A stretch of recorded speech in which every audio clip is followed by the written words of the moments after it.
Hello, football supporters. At least I presume you're football supporters, and you better be if you want to get the full maximum joy and entertainment value out of the extraordinary tape you're about to see. I've wanted to make this tape for ages. I'll tell you why. It includes a revolutionary thought, and that is, they're no good. None of them. Your team, my team, they're not actually very good. Now, of course, in public, we all say that our side are kings of the universe. It's only a conspiracy the size of the Kennedy assassination that stopped everyone from recognising this. That and a few dodgy halfbacks we've had over the years. But in fact, in private and with our closest friends, we know they're capable of some terrible things and they're not very good. When they kick off, you know the kind of blunders they can make. They have made over the years. And when they do it in front of away supporters, oh. And yet, every time they put out the videos from their clubs, I go and buy our videos and it convinces us that the season we've just had, well, it had its ups and downs. The fact we finished rock bottom and didn't win a game from Christmas onwards and finished with an amount of points that wouldn't have stopped us from driving, well, that's neither here nor there. It had its ups and downs. Well, no, this is a celebration of those moments when we can actually say to each other, they're no good. Footballers are stupid, irrational creatures, and we waste our money on them. No harm there, is there? We're going to begin with the loneliest, most confused creature in the world, a goalkeeper. Goalkeepers. When you're little, nobody wanted to go in goal. And these kids that are stuck in goal grow up to be, well, inbred, hollow-eyed, confused, lonely drifters. Goalkeepers. Occasionally, they let the mask slip, and we see the beast within. Our first clips concern goalkeepers. Start with two clips, both tragic, but in different ways. This is a famous clip illustrating the goalkeeper as Burke. And then back in the 60s, there was Chick Brody's collision with a runaway dog.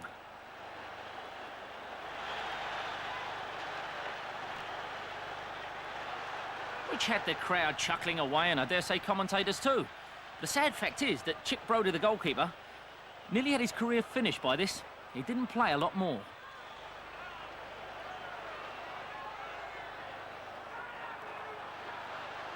Now this, oh, I hate this one. Watch him. You get off. No, stays on. Thumbs up, bottle of scotch in the dressing room, more like it. Tempted here, of course, to talk about the fiendish foreign technique of greasing around referees, but the picture spoke louder than words there, didn't it?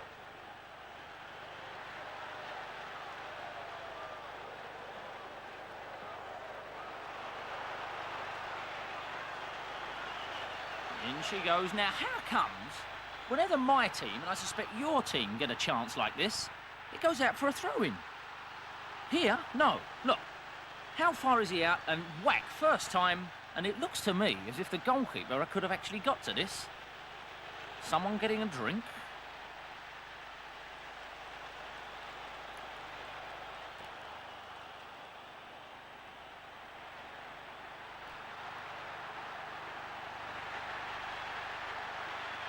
Nothing more to be said about that, just rare high comedy, and they turned this one into a musical, actually, and it ran in the West End for about 6 months, I think. Goalkeeper is Tiller Girl.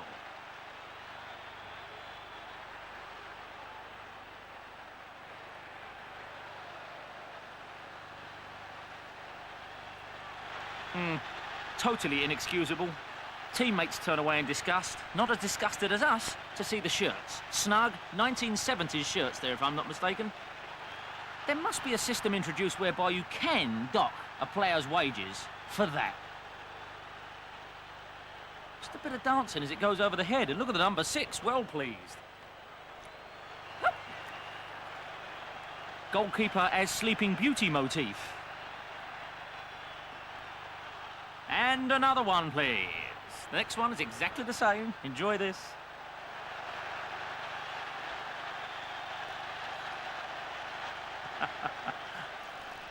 Permission to drop dead, referee? Here's the safe handling award.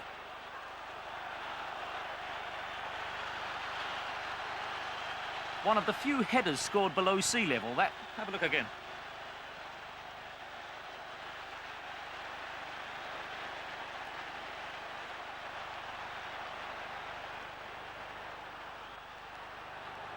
Oh, I love this. Watch this. Watch. The thing is, on the playback, ignore the action, look at the crowd as the goalkeeper says, mark him. Ah, And the inevitable resignation on the crowd saying to each other, oh, they've done that again. ah. Now this is one of the most controversial incidents of recent seasons. You must remember this. Thing is, it's a perfectly good goal. And as you watch the playback, you can see Andy Dibble in the City goal does seem to drift off for a second. Here he goes. Is the back door shut? Oh, who's that? Perfectly good goal. Glad to see it. Now, here's another of those what I consider freak long-range efforts which never happened to my club. But it has to be asked, of course. Yes, it's a good goal, but what on earth was the custodian doing going that far upfield on a muddy pitch? He was under no danger. Stay in your box, man, and stop showing off. Look at him. Tell you what, I'm as good as those blokes up the front. No, you're not. And look what you've done.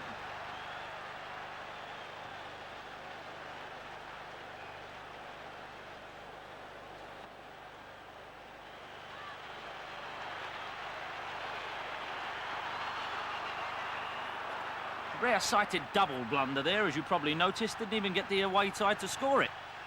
Comes straight the way through. Goalkeeper makes a hash of the entire thing. Bloke turns back, hits bum, in goal. You couldn't choreograph comedy like that. But you can try. Look at this for goalkeeper in death throes agony covering terrible embarrassment shock.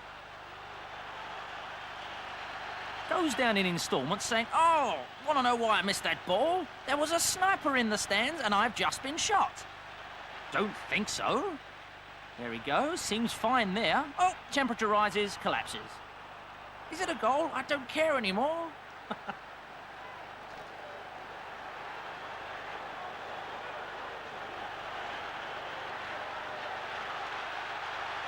Now, yes, there's a faint touch of offside about that goal, but who cares? That makes it funnier. Not only did they humiliate themselves in defence, but the goal was probably illegal anyway. It's known as insult to injury.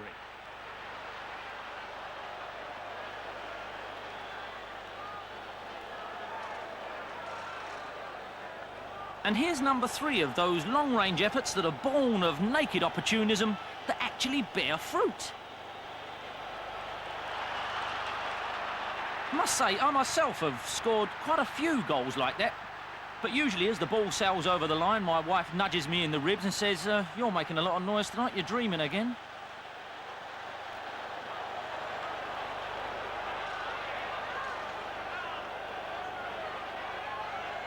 And here is the best of all.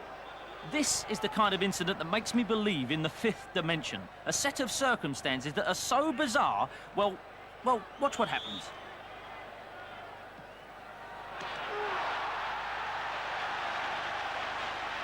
It ought to be illegal, didn't it? How does it happen?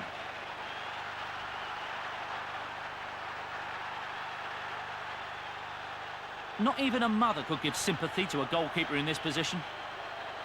And the teammates can't say, could have happened to anyone, because that couldn't. Good job your goalkeeper's not capable of doing something like that, isn't it?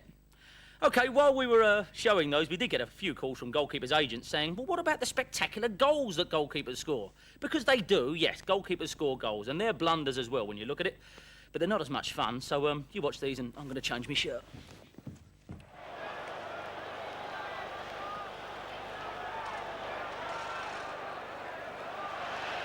The first end-to-end goal sails over the head of Alex Stepney. Now, I remember Alex Stepney very, very well, because he used to play for Millwall. We sold him to a big-time club with our best wishes, and he delivered the goods.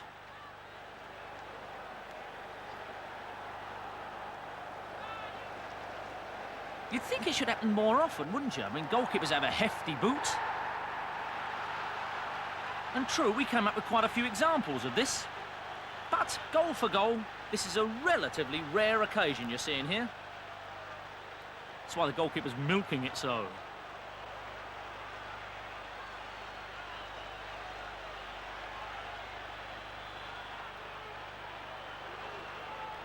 The fellow in the crowd you can see there is an excited Bobby Gould in his Wimbledon days, shouting, "Get his name! Sign him up!" Another similar example, just bouncing the once, but the thing to watch here, look at the edge of the area. The three. Clutches his head in his hands. He can't believe it. But I know the background to this story. As the ball sailed through the air, the number 3 was concerned it was going to be a goal. But then, from the terraces, came a cry. "You're bald. Get a wig." It never occurred to him before. But just to confirm our belief in this bizarre breed, here's a very undignified thing. Whoops. He does the only possible thing. He gets his brother in the stand to shoot him in the belly. Bang.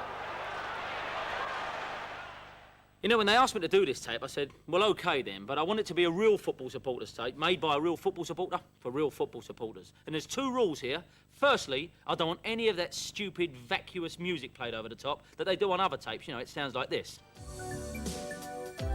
All the way through the clips. OK, they said, Dan, you got it. I said, and 2, do not dress me up in any West Ham shirts. You only go so far with these contracts, can't you? OK, another thing is, my dad always says to me, see, modern football, son, they make all their mistakes. I never did it years ago, didn't they? Some people say comedy is funnier in black and white. Well, you can be the judge here. These are your kind of common or garden own goals, and this one is most notable for the classic reaction. The dejection, the sudden realisation that you are a buffoon.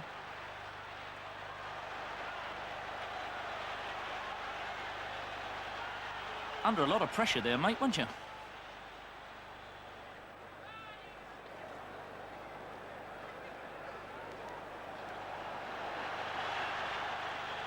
Now, the 6 really had to reach for that, and his teammate has a quiet word with him as he lays on the ground looking up at the sky. But look at the way he jumps for this ball. Got diver's boots on. But he makes up for it by stabbing the ball into his own net. Pictures from West Ham in the 60s were always very fuzzy, but not fuzzy enough to spare the blushes here. Again, could have happened to anyone, but it happened to him. And that makes him feel a hell of a lot better. Oh, the close-up's nice as well, thanks, director. Peter Shilton, 12. Another interesting thing to note is the classic defenders running back, then giving up when they see it's an own goal. It's like when you run for a bus and miss it. Look, just... oh.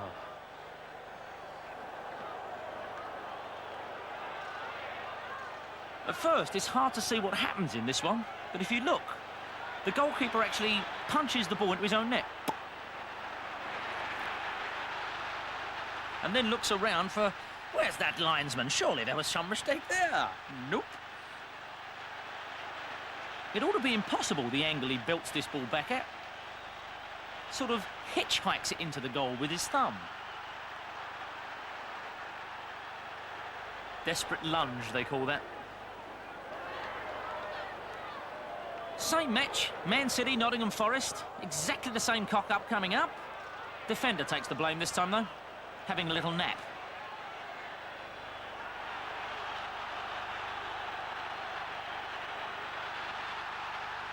Who are they trying to blame? Who do footballers blame at that point?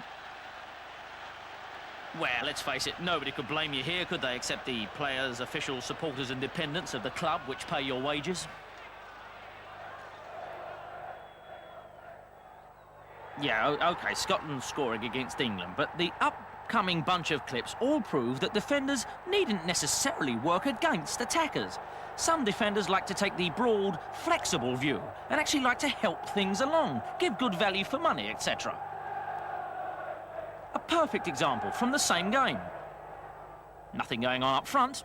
Why don't you have a go? Yes, it's a serious old game, football.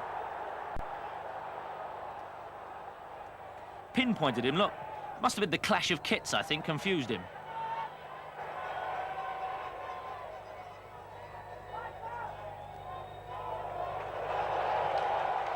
And the next one, please. Look at the goalkeeper. Furious. absolutely livid. I mean, quite rightly, but you should bottle it up for the dressing room, shouldn't you? As it sails past him, look, just for that, you're going straight to bed. Ah, muddy pitch. Don't know what came over me. Underhit it.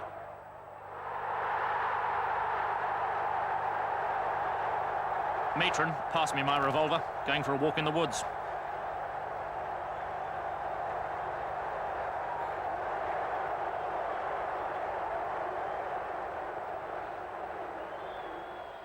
Now, you've heard of that phrase, last line of defence. Well, sometimes it's a thin, dotty line with great big holes in it. Thing to watch out for here, the people standing behind the goal. As he makes his desperate appeal to the linesman, appeal fails, he gets 6 months. They both look away. I love that plunging neckline. Now, here's a good example of number 9s shouldn't come back and defend. They're no good at it. But it was the heavy haircut which did it. A lighter, neater style would have made him head it the other way. But you can't turn your head if you've got the old Haywain atop. Similarly, you cannot command your defence's respect if you're wearing an atrocious tash. Yes, there's a mix-up. But how can you take orders from a captain who looks like that? Never mind substitutions. Get the Gillette out. I dare say a less hirsute man would have cleared that ball. Here's another number 9 trying to help out. Gives it away. Not content with that. Gives away penalty too. There he is. Get over. Roy McFarlane there is saying to him, what are you doing back here? Go away. Now, what can I do to liven up this rather dull 0-0 game? I don't know, give it to one of theirs. Oh, he's making a fudge of it. Tell you what, have a penalty, old boy. Over you go. Same match, more hijinks.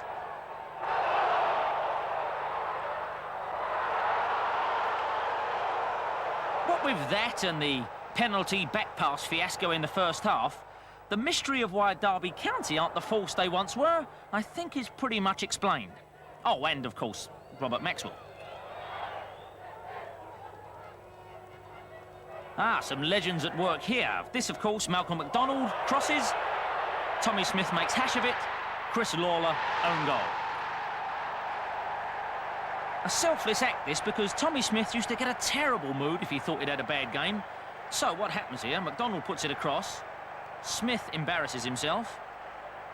And Lawler says, no, that's not a mistake, Tommy. This is a mistake. His pride is satisfied. Ah, now, this one I'm not going to talk all over, you'll be glad to hear, because, well, mistakes like this, they're just...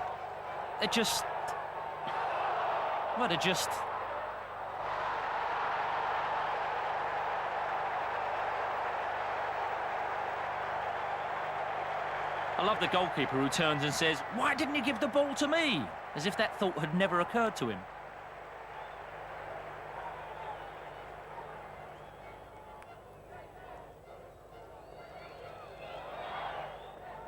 Here's another piece of appalling defending, which we've put in the tape to show you you're not alone. Other teams do this too.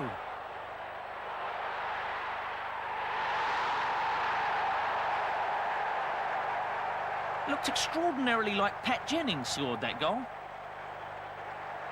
Not in goal, the man in the white shirt. Who he? This one's a bit of a freak, but it's worth it to see the Newcastle defender who ponders his future in the back of the goal.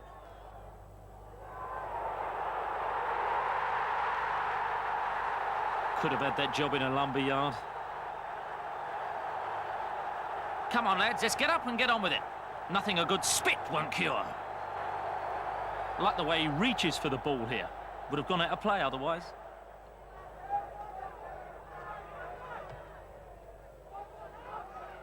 Curiously enough, there must be something about that particular portion of Stamford Bridge which encourages meditation and devotional thought. On this occasion, the thought through Peter Osgood's mind is, I'm playing Man United. I can't believe how bad they are. Very rarely does a goal get a big laugh.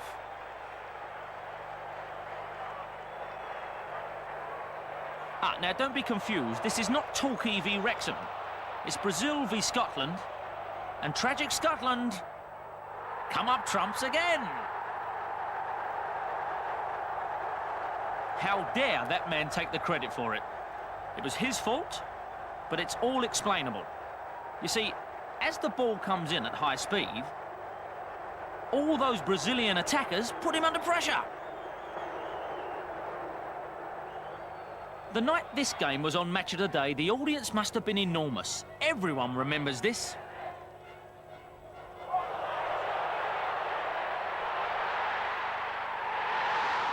Sandy Brown, setting the standard by which all other own goals are surely judged.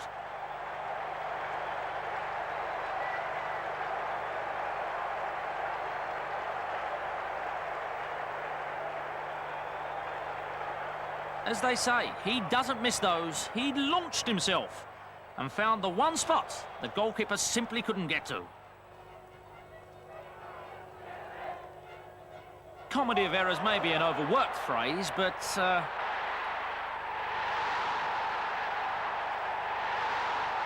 this goal is also notable for a Lionel Blair-esque piece of choreography on the line. You'll notice it's Dempsey gets the final touch to make it an own goal. But watch that natural-born striker, Billy Bremner, who merely has to give it a brush to send it in. Not our Bill. He wants to blast it.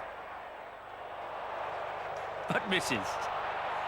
Peter Lorimer shows why he's worth over 60 quid a week.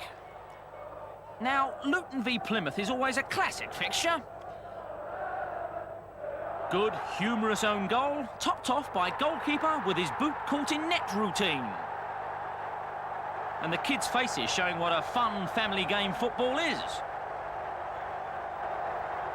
It is at this point that the six makes his mind up he's going to pay the goalkeeper back for that lousy tip he gave him in the Cesarewitch.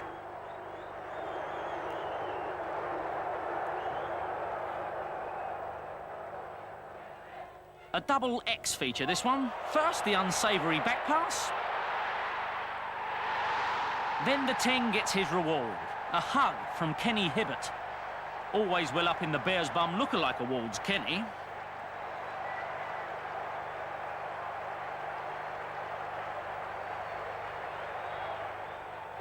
More famous faces here, and a Queen's Park Rangers defence showing what happens when you do your training in Billy Smart's circus.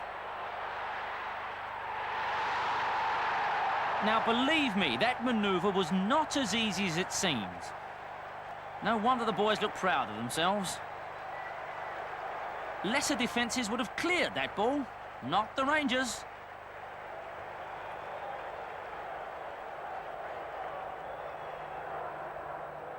This one's a blunder by old Frank Lampard, or as they called him at West Ham, old Frank Lampard. Oh, you old tease 11, just do it. Is that Billy Bonds on the line there? I rather think so.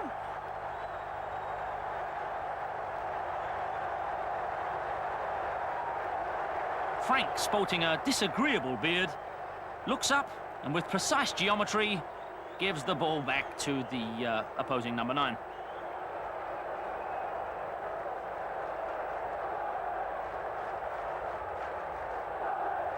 Wrong way, Bonzo.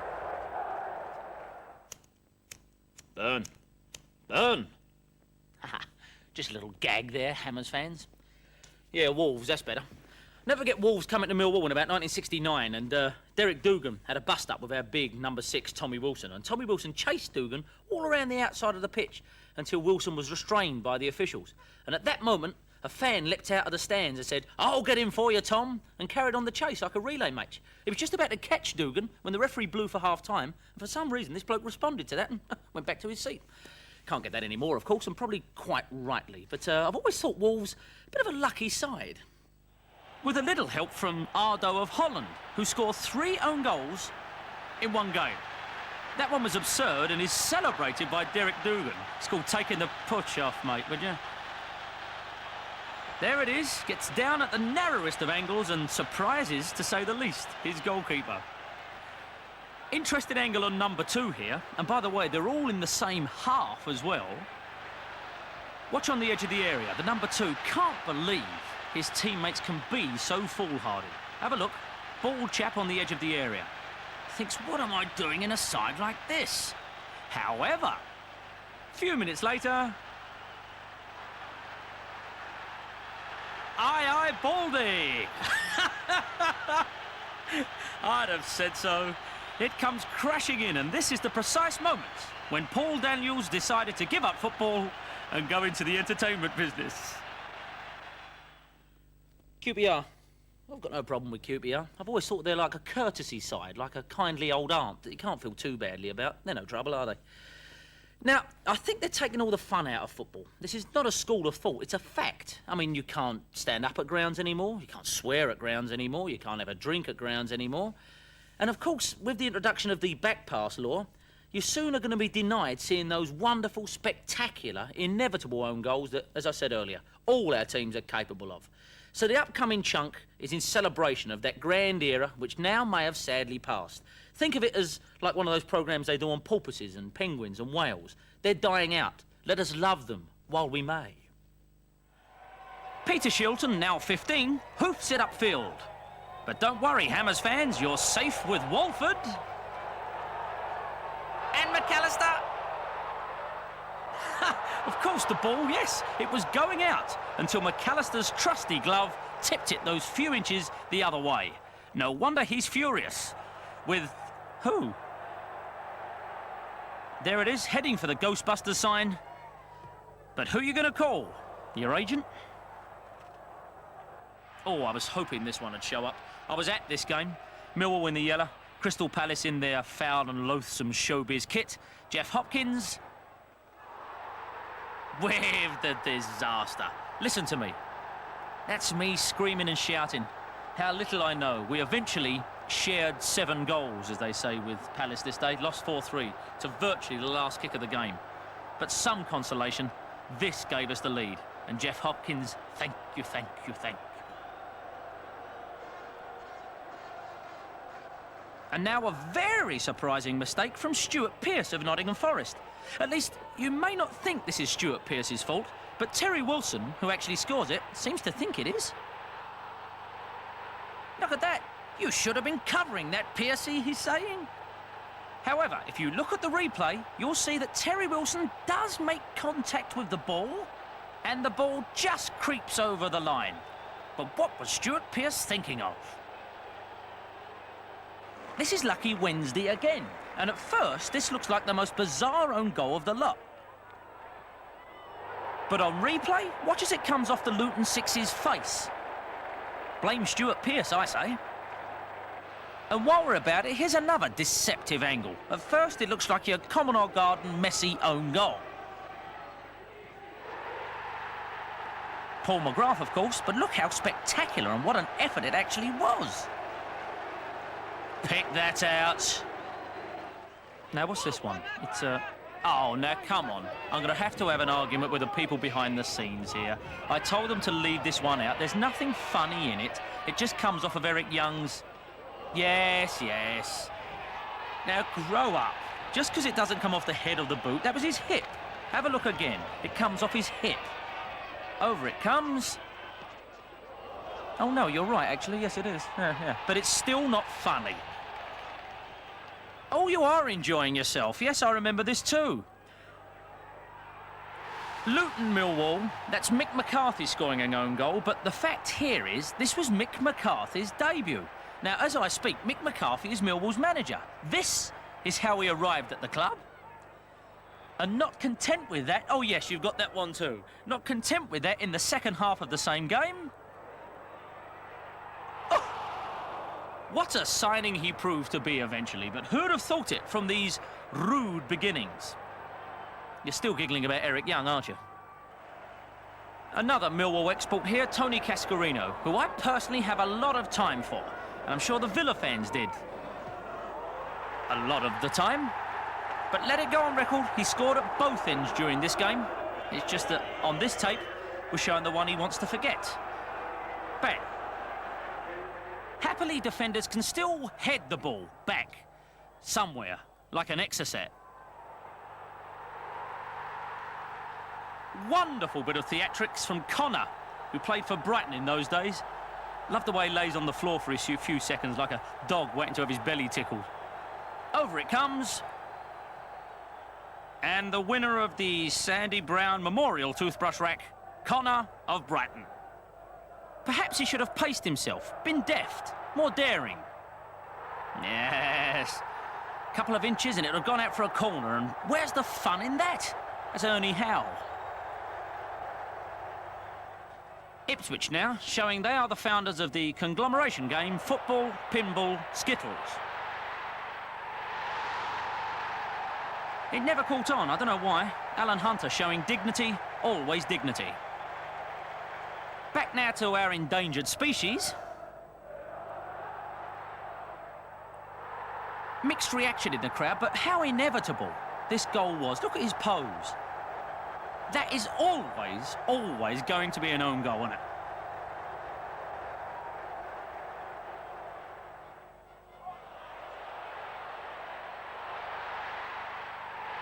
Graham Wilkins, what can you say? I mean, Tony Cascarino, take note. This is how you bury them at close range. Keeper comes out, don't give him a chance. Now, this is Graham Souness for Middlesbrough. But Glenn Keeley for Newcastle. I mean, you know goals pay the rent, but did you know they can also get you evicted? OK, it's been far too long since we humiliated a goalkeeper, so let's have one. Watford v Rotherham, what they call a speculative clearance upfield. There's our man. Now, I've got this goalkeeper's name written down in front of me, and unless he calls this tape in the next couple of seconds, I'm going to reveal it unto the... Hello? Yes, I thought you would. No, promise you your secret's safe. It's £50,000, then use £5 notes. Leave them at the Bradford Park Avenue ground. We'll say it was Arsenal. OK, proof positive that they do it better on the continent. Pure German precision. But in fact, as a newspaper explained afterwards, the ball was made from leather of a cow that died from mad cow's disease. And sooner or later, it was bound to get to the players.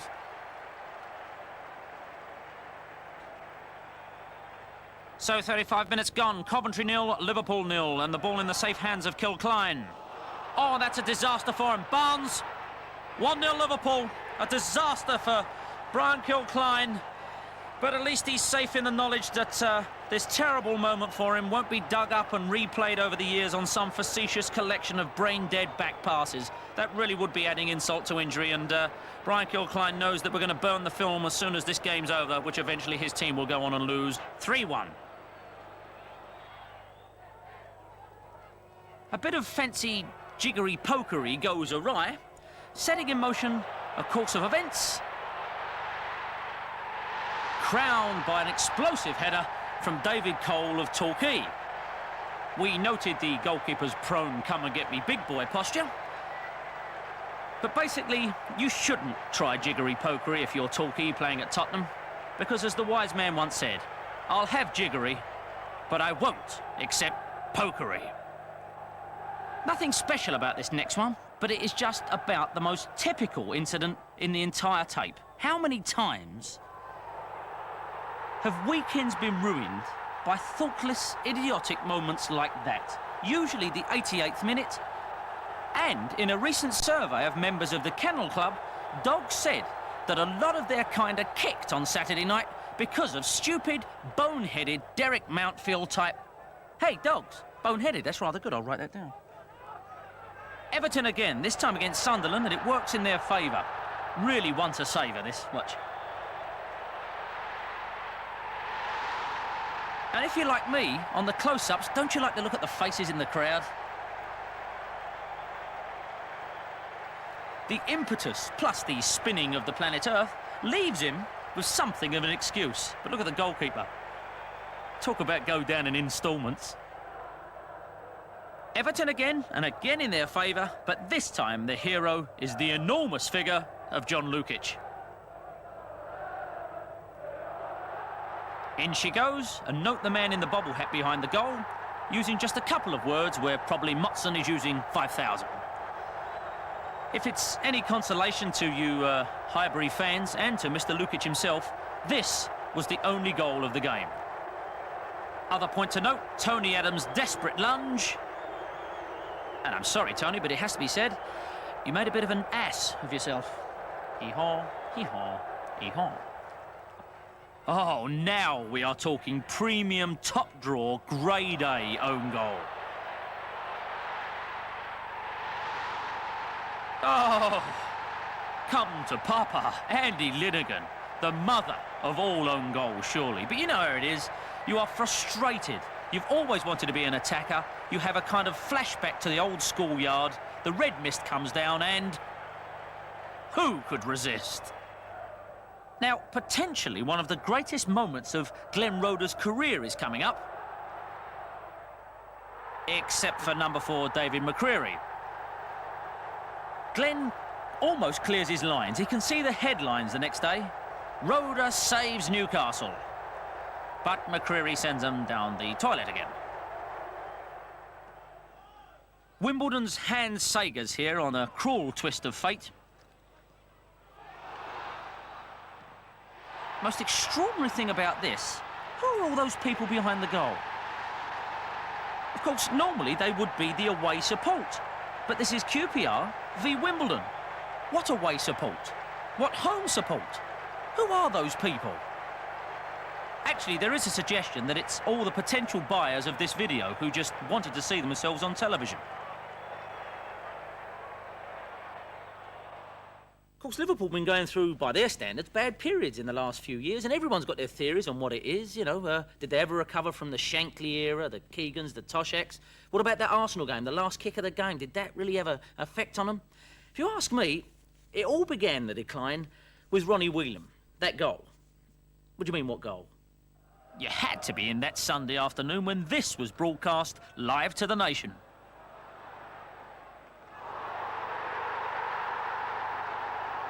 Earlier on, when I spoke of the endangered species of the pointless back pass, nothing could illustrate it better than Ronnie's worst moment. And against Man United too. Still, at whatever end they were playing, Liverpool were always known for precision, craftsmanship, professionalism and workmanlike eye for detail. Here is a cock-up, home to the thou of an inch. In comes Ronnie, and on a black afternoon, gives Mancunian pride a straw to clutch at. You're going to love this next bit. I love this next bit. There's something deep within the football supporter animal that makes you respond to things... Well, it's just like mother's milk tea. You can't resist the thing. Somebody has a shot that goes way over the bar. Way! How can you stop yourself doing that? And I don't care what game you've been at, how crucial the goal was, nothing gets a cheer like when the referee gets hit with a ball. Why? We're all grown-ups, most of us. It's like throwing snowballs at the man's top hat. Referee gets hit with a ball, it gets a big cheer, a big laugh, everyone goes home happy. That's show business. Bobby Moore even.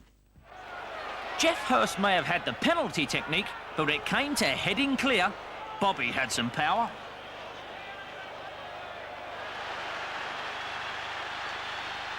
Cannonball Moores, they called him. Although, if you ask me, I think the referee might be milking it just a little bit. Bob trying to keep a straight face, not succeeding too well there. I mean, it's only a short header. Yes, it would have stung, but knock you out? This one, a glorious 1,000,000 to 1 chance. The referee's already in trouble when... And watch Mark Bright put the boot in. I mean, really, can we condone a footballer putting the boot in when the referee's down? Let's have a show of hands. Yep, apparently we can condone that. But what is the referee doing? Adjusting the wig? Now, the reason I thought the Bobby Moore ref was showing off was that header couldn't knock you out. But that can knock you out. The important thing here again, keep a straight face.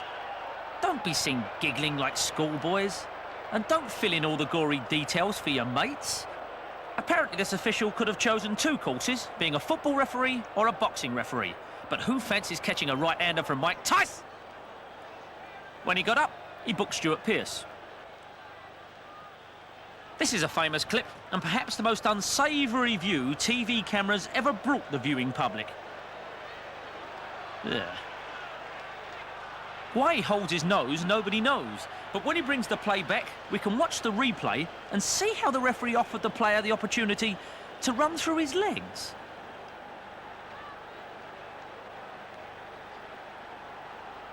No wisecracking dialogue needed over this. This is a beaut. Oh, let's play it back on behalf of football supporters and I dare say players everywhere. There stands the official, out of harm's way, thinking about who he can book next when... right in the Eric Young region. And the hits just keep on coming. This one harder than most. Referee laying on the floor, laughing along with that one. But it's interesting to note, it's good to have a trainer who's also the general dictator of a small country. There he is. And watch, as he hits the ref, the two culprits run away.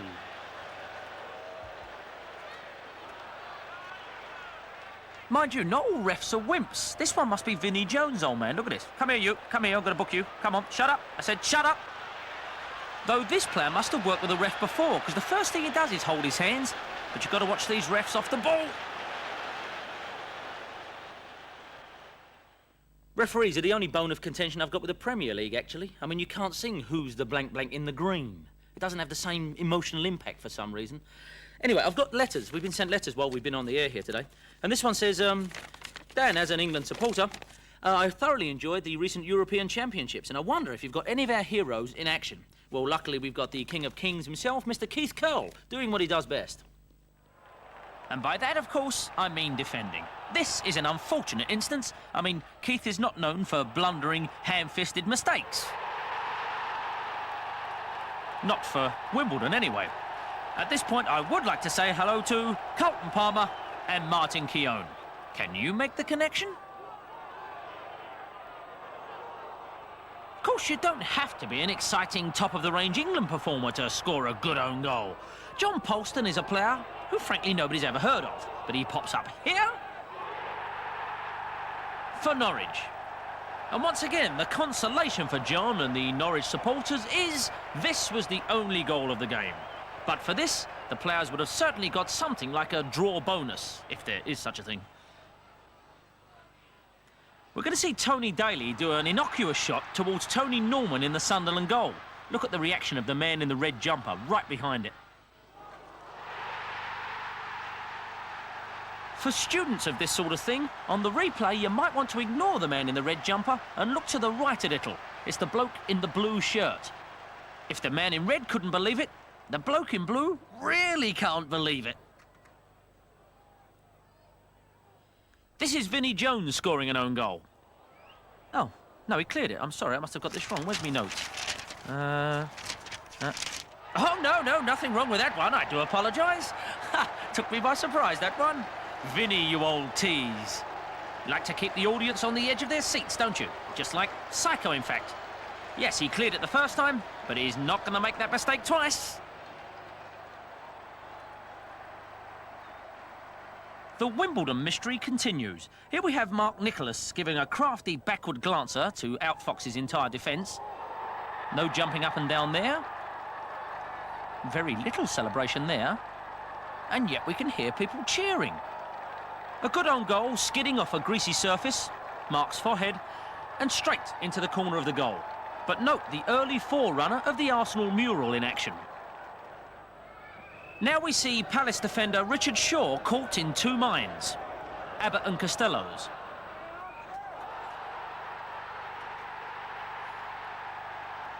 The headlong rush, like the light brigade of the goalkeeper, does nothing but give the bar a rather worrying waggle.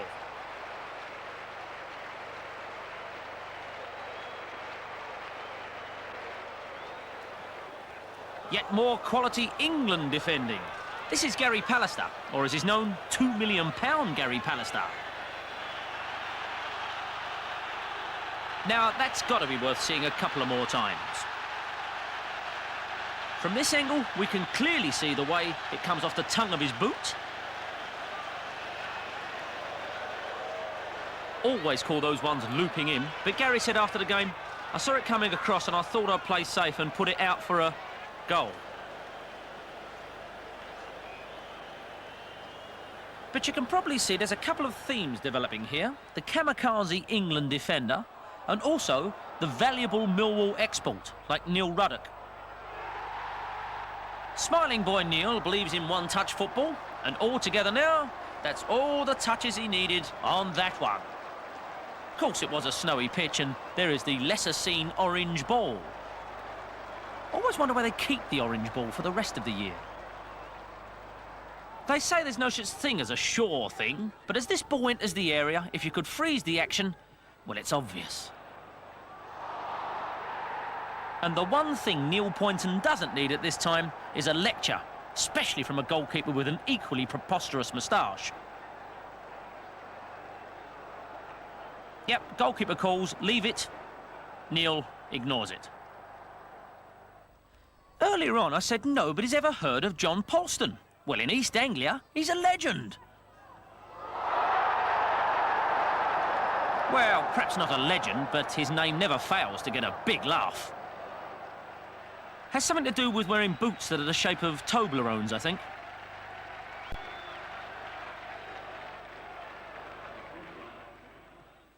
Now, here's a rare sight. Not only for Des Walker pantomiming this one up in the air, bound to go in, bound to go in, but how refreshing for a referee to allow a challenge on the goalkeeper there. Usually, as soon as you get anywhere near a goalkeeper, they go off like one of those car alarms in the middle of the night. Interestingly, as Walker balloons it, Shearer could have stopped his run there. The goalkeeper dives into the net with the ball. Without the shove, it would have gone in. I blame Stuart Pearce. A lot of people say this country needs a strong pound and a strong Liverpool. Certainly Gary Hours of Sunderland does. He can't bear to see them struggle.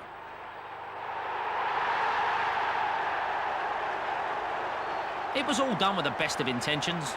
Some people say, can't you see that's the last act of a desperate man? Even though it looks more like the third act of a Marx Brothers film.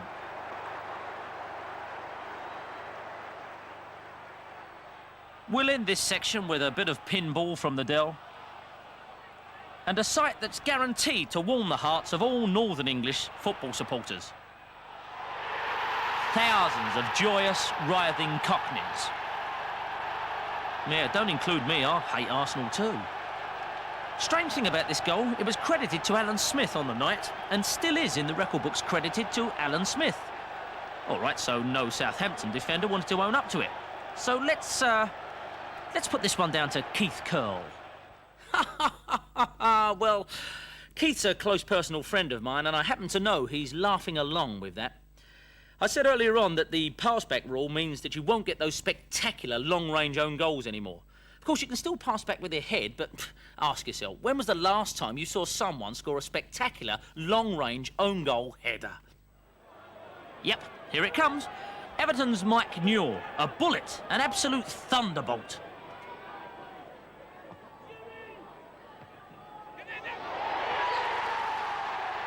Another theme we are warming up here is, look, you're a number 9. Will you please get down the other end of the pitch?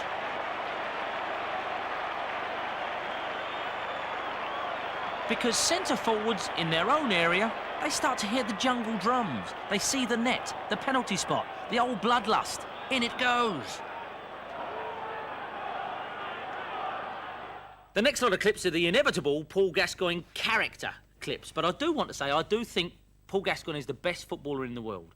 If you only buy one other video apart from this one, get that season before he did his leg in. There's nothing like it. Footballers these days do not make crowds gasp. And he used to make crowds gasp, whether you love him or hate him. And incidentally, I was doing a film with Paul Gascoigne once, his own video, and we went swimming, and he just turned up wearing these dark blue shorts with a 19 on them. Those dark blue shorts with a 19 on them, the famous ones. Top man, I said. Oh, look at those shorts. Do you want them, he said. And there and then, it wasn't a pretty sight, took them off and gave them to me. So I've got them, and Sotheby's, you've got my number. I don't think the point here is as much pulling faces and being wacky as it's just somebody who seems to play football like, well, certainly I played football, caring about it, doing your nut. I'd love to be in a team. I'd love to support a team where just one of the players felt like this. For my side. Of course, he has to go and spoil the whole thing.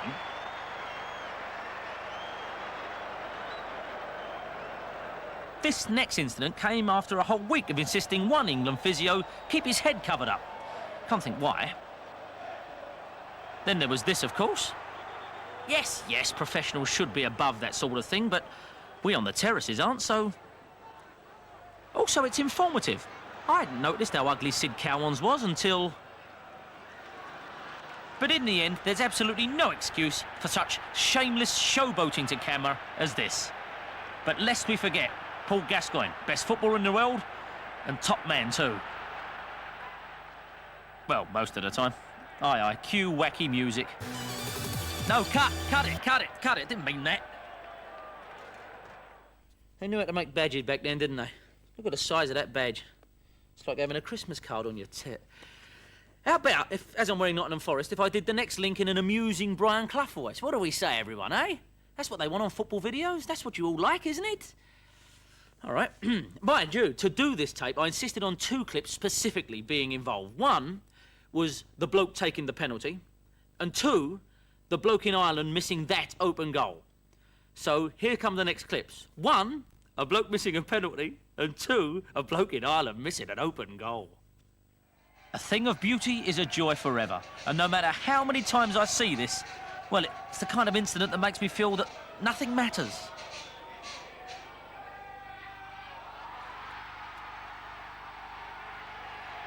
How many of us believe he's actually injured there? But is this worse?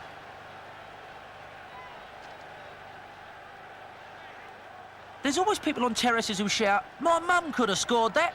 Well, that time, yeah, they could. No, I'm not this one. I'll wear the West Ham, but I'm not. Look, I'm not putting on a Crystal Palace shirt. I refuse to put on a horrible suburban Crystal Palace with their Thunderbirds designs. No, I'm not wearing a Crystal Palace. I'll do the link, but I'm not wearing Crystal Palace. Back to front. The last season before they brought in the disgraceful no pass-back law was the 91-92 season. So it was basically, any of you who've got to shake out any spectacular own goals, get them in. This is the last season to do it. And they responded to the call. Go on, take it away. Fittingly, typically, our last domestic round-up here is led by the leader himself, Stuart Pearce.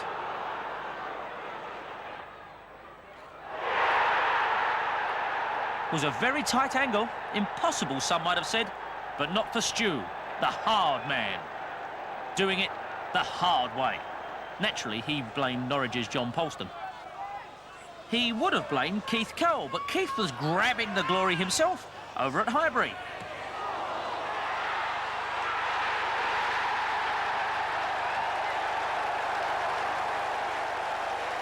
I must say, it is extraordinary how the same names are cropping up again and again and again. But when you see the sheer artistry of a curl creation, it sends a message out to the other defenders. Less is more.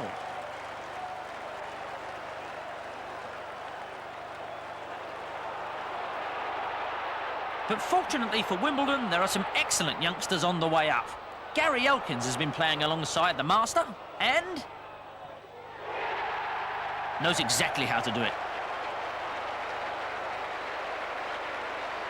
Interesting variation on one of our themes here, a Millwall expert, Teddy Sheringham, the number 10, sniffing and poaching around. If it hadn't been for our man Elkins getting in the way, who knows what Ted might have done.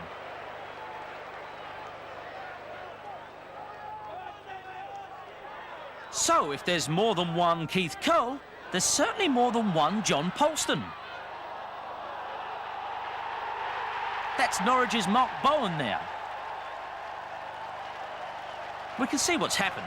As the cross comes in, Mark is absolutely 100% determined he is not going to give away a penalty. At all costs, he doesn't want to give away a penalty. So it's arms back, chest out, head in, And this one of the few instances of a defender looking round for the handball. Or, as they say up in Norwich, two Johnny Polstons, there's only two Johnny Polstons. Earliest own goal we can bring you is straight from the kickoff. Sean Teal providing the killer touch, but seconds into the game.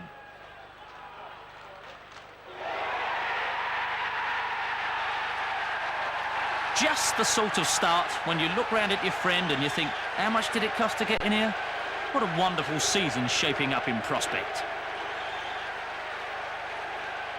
Or in shorter terms, here we go again. A friend of mine went to acting and drama classes and they said, express shock, and he held his head. They said, no. In real life, nobody does that. So, nobody's ever going to confuse West Ham's Tim Breaker with actor Robbie Coltrane. You might confuse Jan Molby with Robbie Coltrane, but never Tim Breaker. Typically, the terraces behind packed with who supporters? So as we enter the last minute, Leeds 0, Oldham 0, and what a good job for Oldham. They've got the steady head and hand of Brian Kilcline at the tiller of their very solid ship. There he is now. Funny that, whenever I commentate on a Brian Kilcline game, he pulls a bloomer. Makes himself look like a piece of cheese. Only another 30 seconds to hold out. Goalkeeper could have got that one, surely. Here are 3 places not to sleep in. Baghdad, Beirut, Southampton 6-yard box. If you actually watch, he has a couple of swings at this. Finally gets it right. Wrong. Swing one. Picked that one out. Here's an unfortunate moment for Jamie Hoyland of Sheffield United.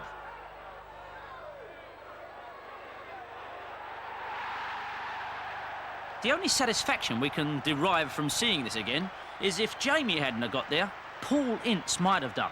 Paul, one of football's most loved characters, apparently becomes a little unbearable if he nicks one. Hang on, what's this? Norwich City involved in own goal shock? And to their favour too. It's my beloved Crystal Palace, Andy Thorne giving that one away. But surely Norwich aren't going to take that lying down. The own goal kings, they must bounce back. And bounce back they do. Within moments, the plucky number 9 shirt of Rob Newman pops up. And once again, reason is returned to its throne at Carrow Road. That was close. For one horrible moment, Norwich thought they were involved in an own goal game, and it wasn't their own goal. Couldn't have that. So that honourable triumvirate reads Polston, Bowen, Newman. Do you remember body popping? Paul McGrath does, and as the ball crosses the line, he gives it a little bit. Actually, that's probably the most unfortunate own goal in the entire tape. Shouldn't be in here, really. What makes you think I'm going to run into Paul McGrath over the next 20 or 30 years?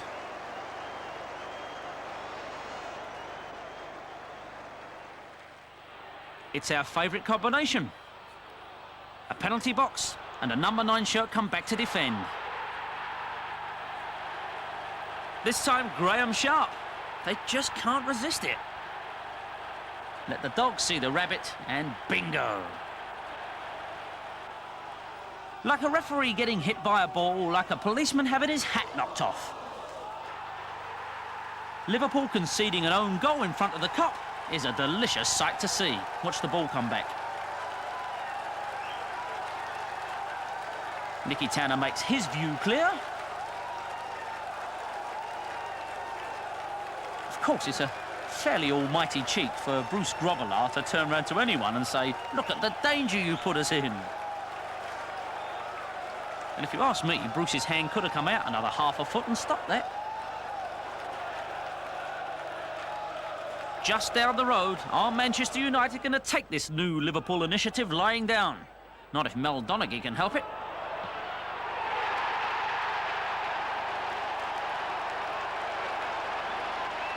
An extraordinary piece of precision. Imagine being put under pressure by Dennis Wise.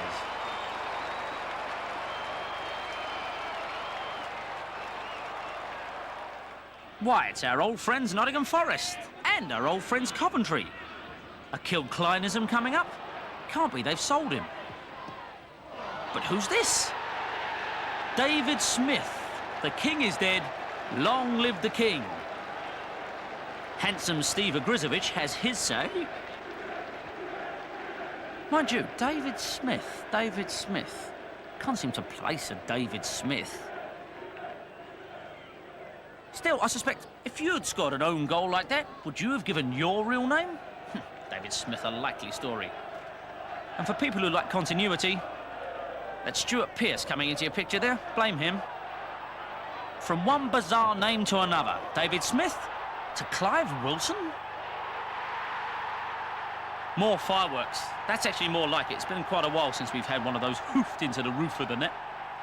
And let's face it, it gives the fans something to talk about.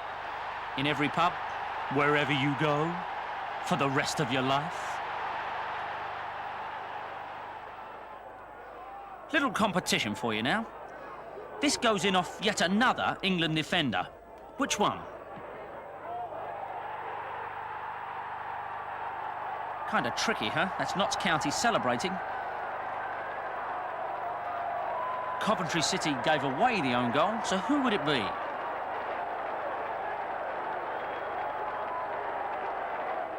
Stand up, Kenny Sansom. When you can stand up, Kenny Sansom. And by bizarre coincidence, another England defender, former captain actually. No prizes for Ray Wilkins there. But did you spot Ray with his hands on his hips as the attack unfolded? Doesn't seem concerned at all there. Straight into the breach, straight into the back of the net. Now, could anyone forget this game? A roller coaster. Lee Chapman breaking his team's ambitious hearts. And yes, another number 9 back there in the 6-yard box. Didn't matter, because enter Brian Gowell with this wobbly hodgepodge of a goal to give the title to Leeds and break Manchester hearts. Interestingly, he tells his goalkeeper Mo to flipping call his aunt.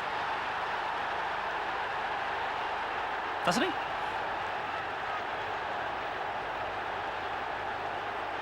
What a way to win a title.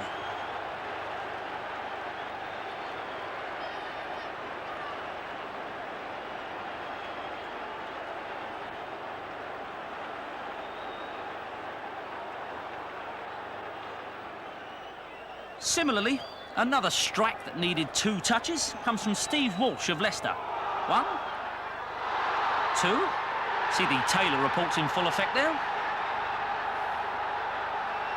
And if there's only one thing worse than having these blazoned all over a cocky smart-ass tape, it's having the thing done in the flesh with thousands of the away supporters rushing on to congratulate you.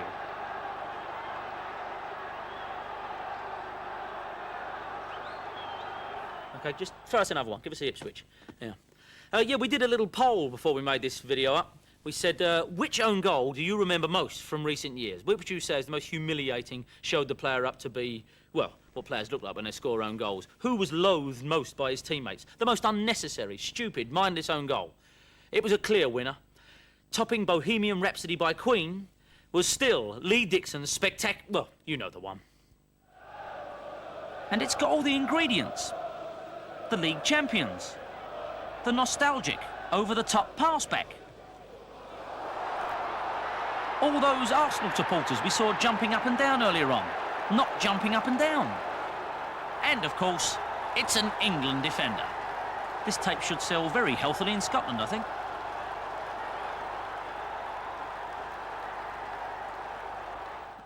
Some people are born own goal scorers, other people achieve own goals, and yet others are just balmy. Tommy Hutchinson had already scored in this very important game at Wembley when he decided he wanted to cancel it out, make everything fair and square again. So if you watch this, there's no reason for him to be where he was, except he damn well wanted a goal at both ends. We join the action with Glenn Hoddle pointing out to Tommy where the ball's going to go. Over there, where it's no harm. Tom says, got this idea about goal at both ends. Couldn't put it a bit to the left, could you? Glenn obliges.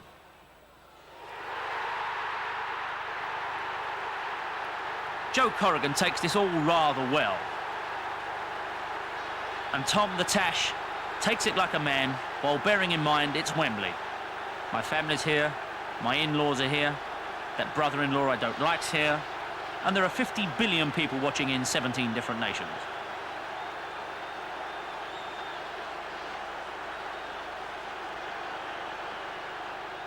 Whose shirt's this? Hands up who said Villa. Who said West Ham? Who said Burnley? That's what it is, the old Turf Moor. Remember going to Turf Moor on a Tuesday night, we got beat 4-0. Always get beat 4-0 at Turf Moor. In between these, I keep changing these shirts and it messes all my hair up. You've probably noticed. And it reminded me, I said, have you still got that clip of Jimmy Greaves and his hair in the thing? And they said, no, Dennis, there's nowhere really in the tape we can fit it in. I said, how dare you? They don't care. They don't need things to be neat and tidy. They want to see the clip of Jim's hair. So here it is. My piece is not in shot, is it? No, right, thank you very much. That'll do me, pal. Can you keep the camera there for a sec? Thank you. Thank you, ducks. Hold on. 4-0. Hair's a disgrace. I'll be glad when I finally go bald. Just give him. What do you mean, finally go bald, Jim? Do the decent thing and take it to the waters at Lourdes and dip it in. What conversation's that? What wall's that, Ted? What wall? What wall? He's reached the wall after 20 miles.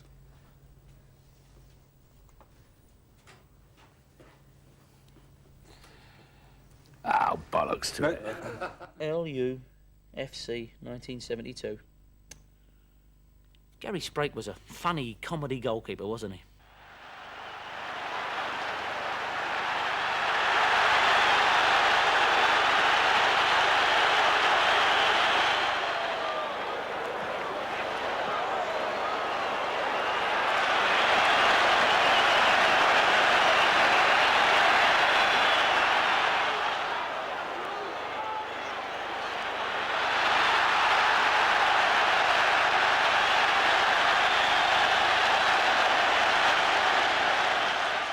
If you've ever listened to any of my spoutings about football before, you'll know I'm very much a pro-European man. I think they're light years ahead of our dull old stupid game. I mean, me and Motson often agree on this. With their wonderful stadiums and their free-flowing football and their family atmospheres, well, the kind of blunders I've been showing on here could never happen abroad.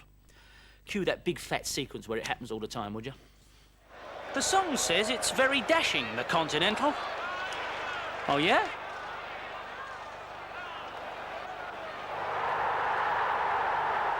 You see, truth be told, these upcoming clips are of a superior style of error.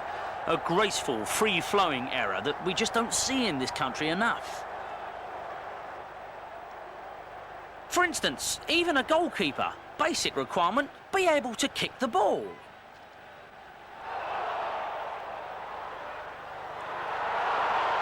When you're at school, there was always one kid who kicked like that, and you always had to pick him. Eventually. Still, I dare say the Goalkeepers Union would argue their members are not outfield players, despite what happens.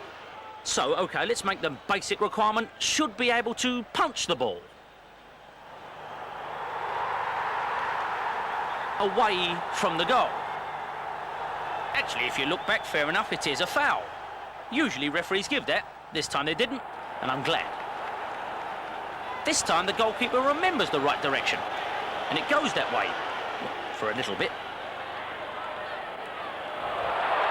And then it goes back over his shoulder and straight into the net. You'll have to take my word for it. That's what happens.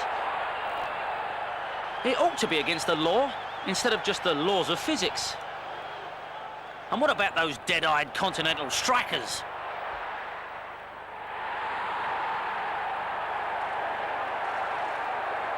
So goalkeepers put it in the net, and exciting number 10 shirts put it over the net. Equally as good here. And he fancies himself, this bloke. Watch.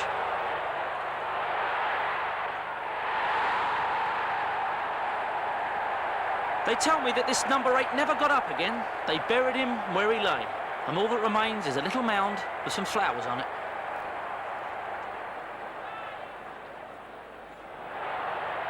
Another close-range effort. If effort is not too strong a word. It's extraordinary, really. Whenever we meet these people in Europe, they never, ever do this, yet against each other. Must be some kind of private gag. I've always thought the Continentals a bit too clever for their own good. I mean, look at this next fella. What side of the goalkeeper would you have put it?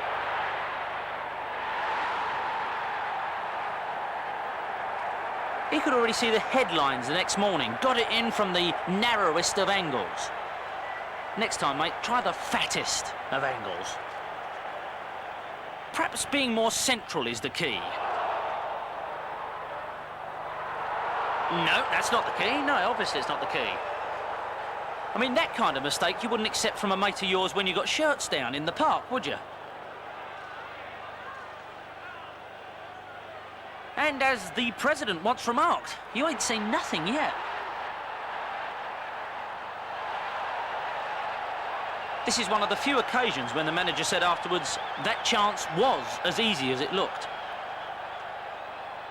But perhaps defending is the true strength of Europe. No, it's not defending either.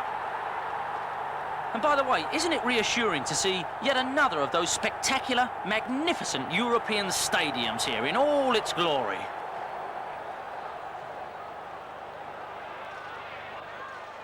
One wrong place to put the ball.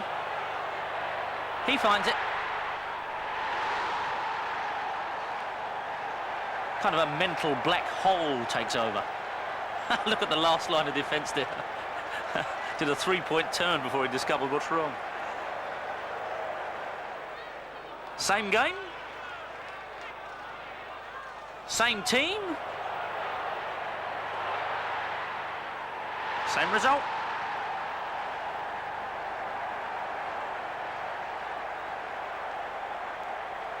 Interesting thing again, when the scorer celebrates, he's in front of the away supporters.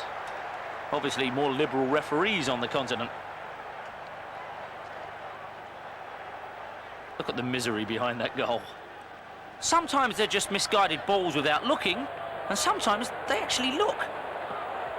Yeah, mate.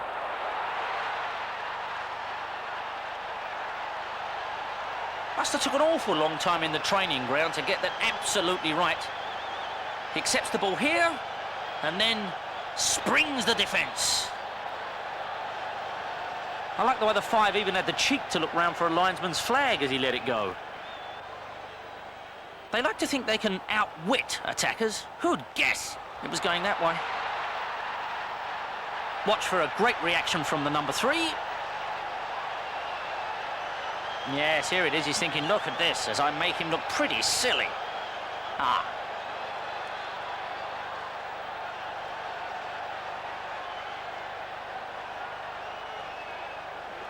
This next clip, it's neither one thing nor the other, but it's very funny.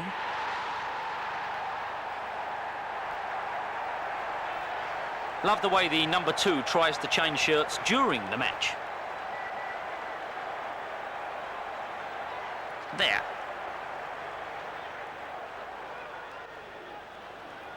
Nice bit of action here from a bit of men's synchronised swimming, but you don't see a lot of. Perhaps because you've got a smile as you do it. Equally here.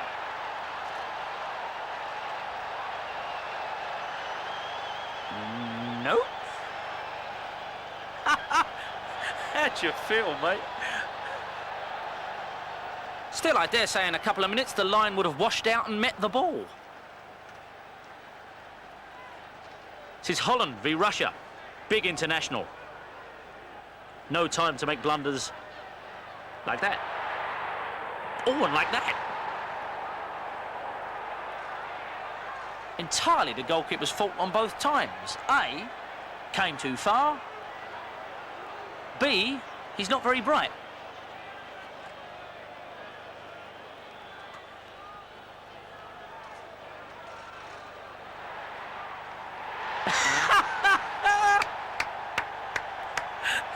Oh, I hadn't seen this one before.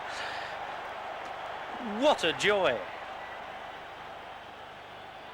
Oh, I've seen this one. It's the defender with the leg made of Play-Doh.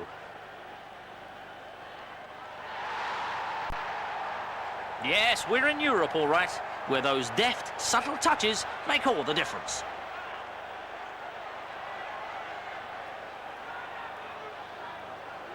Next, a lesson in trapping the ball.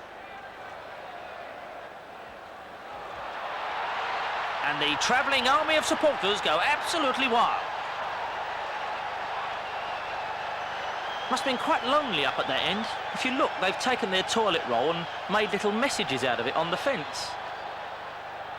That's Dutch for crap. Meanwhile, at another mighty stadium,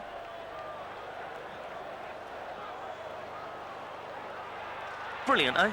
I don't think I've ever seen a ground quite as dry as that.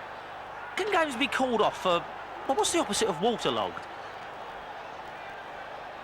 See, they've splashed out on ground improvements too. Ah, now this is another referee getting knocked out. We found it under the settee after we did that huge block of them, but, well, you can't get enough clips of referees getting knocked out. Here's something you always see. Goalkeepers taking it into their own hands to go and be a hero. And they always score, don't they? Well, near as damn it. But actually, I'm fed up of this sort of thing. Let's have a few of them sacked. If you're so good, mate, why are you just a goalkeeper then? See, this is the sort of thing that sickens me. What is he doing up there? Why is he so pleased with himself? Look, I mean, he's about 6 inches from the line. Anyone could score that. Just because you've got a green shirt on doesn't make you special. Get back in goal, you fool. My glorious production team, though, have put the worlds to right. Here are a couple that come gloriously unstuck.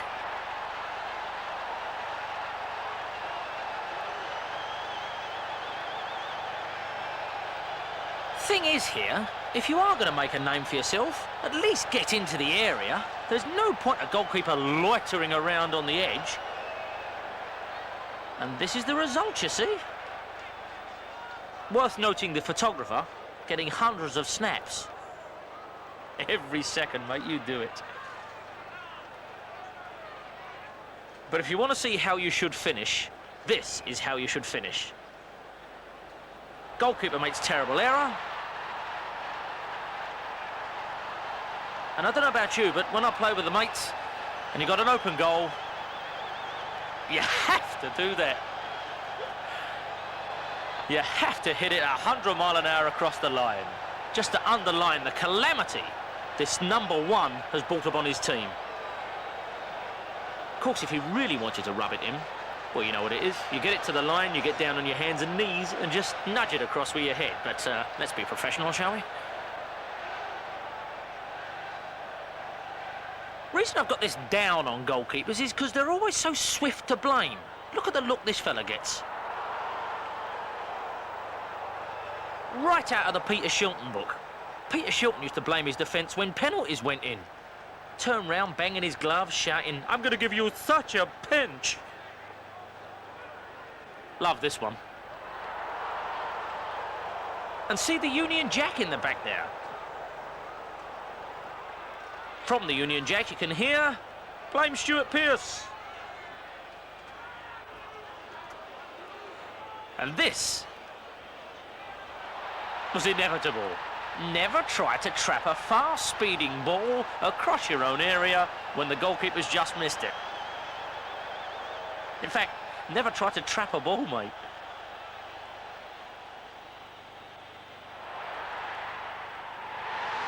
Pretty spectacular, huh? Knees should be left in the dressing room. They've got no place in a proper game. That's a funny goal, but not as funny as that one. Right in front of the travelling army, as usual. That was never going to be a good header back, was it? Mind you, any header back in the area is always ill-starred. Photographers lap it up. And the goalkeeper seems to be wearing a bald wig, a Max Wall bald wig. Number 35 on our list of hated players, the gangly, awkward centre-half. The ungainly posture, the surprised look, the looks from the teammates saying, how did this bloke pass a trial? It's what we doctors call the Tony Adams syndrome. And what did I just tell you about trapping it in the area? This fella must have thought he was going to be so cool and so good.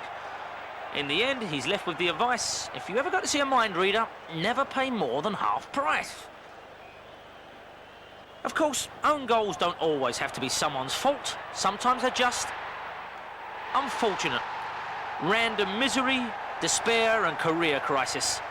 That's the whole point of this tape. That's why you bought it. Give the public what they want. Well, what was it? Hour and a half ago now, I said this is going to be a magnificent, marvellous, real football tape for real supporters, and I think we pretty much carried it off. We tried to avoid the pitfalls and cliches and patronising that you usually get on these tapes. Rather successfully done, I'd have said. Also, didn't I promise you, there'd be no music like this? Cut it. But the best gift of all, whenever you play this tape back, you won't have to fast-forward over my hilarious links. Because as a special service, when you play this tape again, everything I've said has been dissolved, and you're left with nothing but a tape of pure action. Thank you very much, and goodbye. No, of course not. Do you believe that? Want to buy Tony Cascarino?